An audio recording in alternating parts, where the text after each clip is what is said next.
నిన్న కొవ్వూరు మాజీ శాసనసభ్యుడు నల్లపరెడ్డి ప్రసన్న కుమార్ వాళ్ళ కార్యకర్తలు మీటింగ్ పెట్టాడు. ఏం మాట్లాడుతున్నాడో అర్థం కాదు. ఎన్నిసార్లు గెలిస్తే ఎందుకు నాకు అర్థం కాదు. ఒక మనిషి పబ్లిక్ లైఫ్లోకి వచ్చిన తర్వాత పీపుల్స్ రిప్రజెంటేటివ్గా ప్రజాసేవ చేసేదానికి వచ్చి ఎప్పుడు ఆపర్చునిజం వాడుకోవటం, వదిలేయటం, పొగట్టం, తిట్టడం, తర్వాత కాళ్ళు పట్టుకోవటం, ఇదేనా నీ లైఫ్? నువ్వు నల్లపరెడ్డి శ్రీనివాసరెడ్డి కొడుకని భ్రష్టు పట్టించేసావు, ఆ కుటుంబం పేరు భ్రష్టు పట్టించేసావు.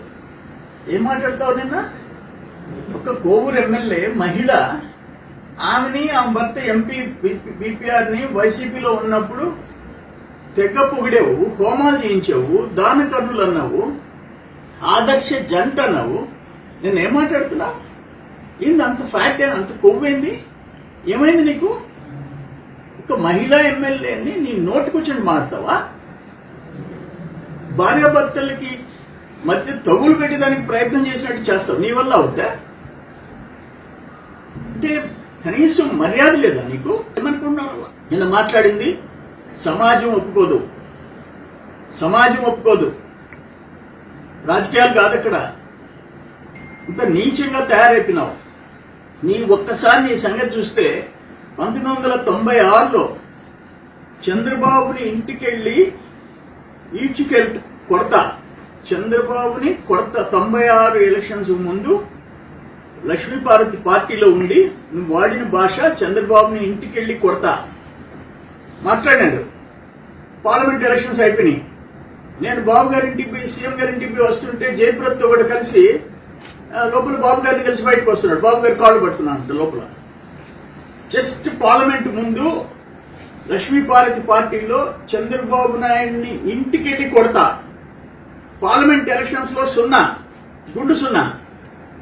నేనట చంద్రబాబు నాయుడు గారి ఇంట్లోకి వెళ్ళేటప్పటికీ జయప్రద గారితో కూడా బయట వస్తున్నాడు. ఏందైనా అక్కడ అడిగితే ఆ పిఎల్ని ఇప్పుడే బాబు గారు కాళ్ళు పట్టుకున్నాడు, నేను పొరపాటు చేశాను, మీతో ఉంటాను, నన్ను క్షమించండి అని చెప్పి అడిగాడు. అయిపోయింది. తర్వాత షర్మిలమ్మ పాదయాత్ర చేసింది.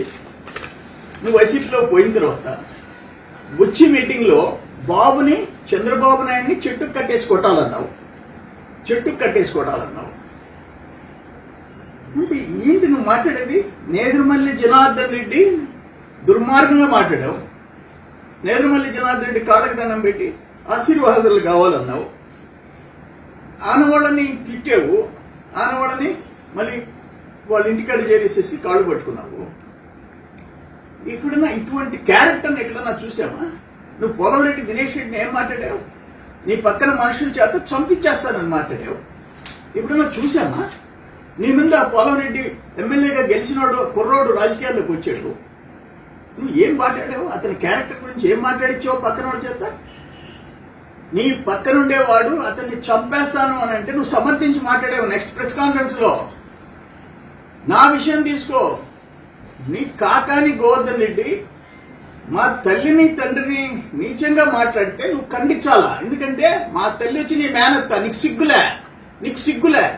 ఈరోజు కాకాని గోవర్ధన్ రెడ్డి చేసిన పాపాలకి జైల్లో ఉంటే పెద్దిరెడ్డి రామచంద్రారెడ్డి దగ్గర నుంచి సజ్జల రామకృష్ణారెడ్డి దగ్గర నుంచి ఇక్కడ ఉండే ఎమ్మెల్యేలు, ఎంపీలు, ఎమ్మెల్సీలు, ఎంపీలు, మాజీ ఇన్ఛార్జీలు, మాజీ ఎమ్మెల్యేలు ఒక్కరు కాకాని పరామర్శించారే గాని, జైల్లో పోయి చూసొచ్చారే గాని చంద్రమోహన్ రెడ్డి పేరెత్తలా. నువ్వు ఒక్కడమే. నీ సతీమణి, నీ కుమారుడు, నీ కోడలు, నీ మనవళ్ళు, మనవరాలని తీసుకొని కాకానింటికి గంటలు కూర్చొని బయటకు వచ్చి నోటికొచ్చినట్టు మాట్లాడావు. నీకు సిగ్గులే. నీ ముఖం కాకాని గోవర్ధన్ రెడ్డి చూడలే. నువ్వు కాకాని గోవర్ధన్ రెడ్డి ముఖం చూడలే. లాస్ట్ 5 years వైసీపీ అధికారం ఉన్నప్పుడు బయటకు వచ్చి చంద్రమోహన్ రెడ్డి కొడుకుని జైల్లో వేయిస్తానంటావు. ఏమంతా బలిసిపోయినావు నువ్వు? ఎంతమందిని తిడతావు? చంద్రబాబు నాయుడు గారి దగ్గర నుంచి, చంద్రమోహన్ రెడ్డి దగ్గర నుంచి, దినేష్ దగ్గర నుంచి అందరినీ నోటికొచ్చినట్టు తిడతావా? కొవ్వు వచ్చిందా నీకు? ఈరోజు ఏమైంది నీ బతుకు? నీ ఇష్టం వచ్చినట్టు రాజకీయంగా అటాక్ చేయి. దినేష్ని మాట్లాడకుండా మాట్లాడావు, అయినా ఓచుకున్నారు. కాకాని గోవర్ధన్ రెడ్డి దుర్మార్గంగా మాట్లాడాడు, మేము ఓచుకున్నాం. అన్ని దగ్గరలో అందరూ ఓచుకోరు. నిన్న నువ్వు వాడిన భాష దుర్మార్గం. ఏమైంది? నీ పొరుగు బాలేదా? నీకు సిగ్గు లేదా? నువ్వు శ్రీనివాసుడికి కొడుకుగా ఉండి ఇంత ఇంత నీచానికి దిగజారుతావా? ఏం నీ నోరు అదుపులో లేదా నీకు?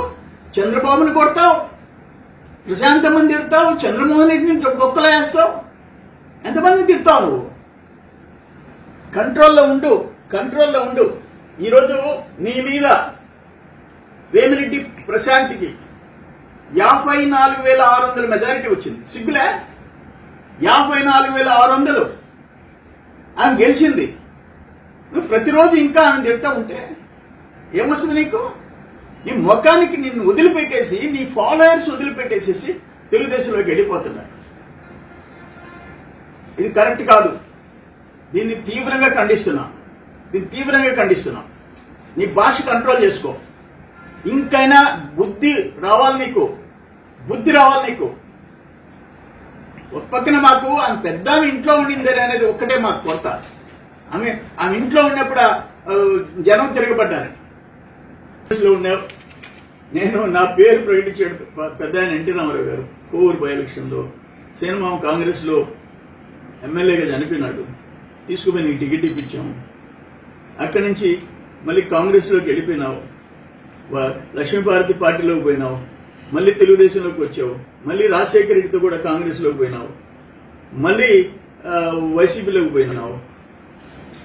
నీ నోటిని హద్దులో పెట్టుకో. నీ నోటిని